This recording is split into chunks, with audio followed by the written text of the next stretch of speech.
حدیث میرا دل کرتا ہے آپ کو یاد ہو جائے۔ مستدرک للحاکم میں حدیث ہے، حضرت انس بن مالک رضی اللہ تعالیٰ عنہ فرماتے ہیں ایک بھائی حضور کی بارگاہ میں بیٹھا رہتا تھا، نکما نہیں تھا۔ شارحین حدیث کہتے ہیں کہ کسی مجبوری سے وہ کام نہیں کر پاتا تھا، یا کرتا تھا تو کام آگے نہیں چل پاتا تھا، ذہنی صلاحیت ہی شاید زیادہ نہیں تھی۔ یہ حدیث مشکات میں بھی موجود ہے، مستدرک للحاکم میں بھی موجود ہے۔ حضرت انس بن مالک رضی اللہ تعالیٰ عنہ فرماتے ہیں وہ حضور کی بارگاہ ناز میں بیٹھا رہتا تھا۔ اس کے بھائی نے آ کے شکایت کی، یا رسول اللہ صلی اللہ تعالیٰ علیہ وسلم، یہ کوئی کام ہی نہیں کرتا، کوئی محنت نہیں کرتا، کوئی جدوجہد نہیں کرتا، آگے نہیں بڑھتا، مجھے اس کی ضروریات کی کفالت کرنی پڑتی ہے، مجھے جدوجہد کرنی پڑتی ہے، مجھے اس کے معاملات کا خیال رکھنا پڑتا ہے، آپ اسے سمجھائیں۔ تو حضور نے بہت سارے لوگوں کو سمجھایا جو کام نہیں کرتے تھے۔ ہمیں سیاستہ میں وہ حدیث بھی ملتی ہے جس بندے کو نبی پاک صلی اللہ علیہ وسلم نے کہا تھا کہ تیرے پاس جو بھی گھر میں ہے لا، تو وہ پیالہ اور کمبل لائے تھے، حضور نے بیچ کے کہا تھا جا کلاڑا خرید کے لا اور لکڑیاں کاٹ کے تو بیچ کے اپنا اور اپنے گھر والوں کا پیٹ پال۔ یہ ساری باتیں اپنی جگہ پر یہاں نبی پاک نے ایک روحانی مسئلے کا حل بھی بتایا۔ اللہ کے محبوب علیہ السلام سے عرض کی حضور یہ یہیں بیٹھا رہتا ہے اور سارے ہی کام مجھے کرنے پڑتے ہیں۔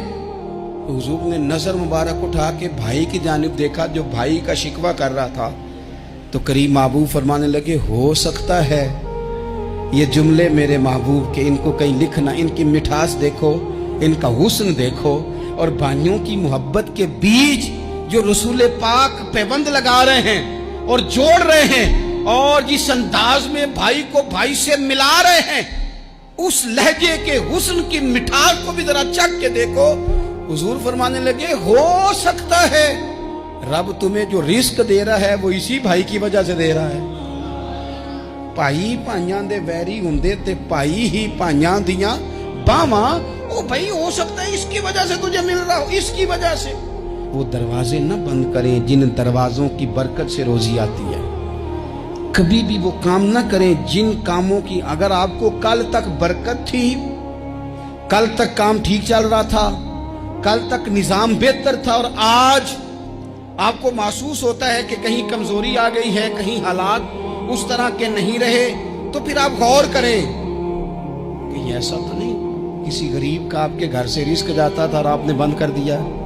کسی کی مدد ہوتی تھی آپ نے بند کر دی، کسی کے ساتھ شفقت ہوتی تھی آپ نے بند کر دی، کوئی شخص آپ کی وجہ سے تسلی میں تھا اور پھر آپ نے اسے تکلیف میں ڈال دیا۔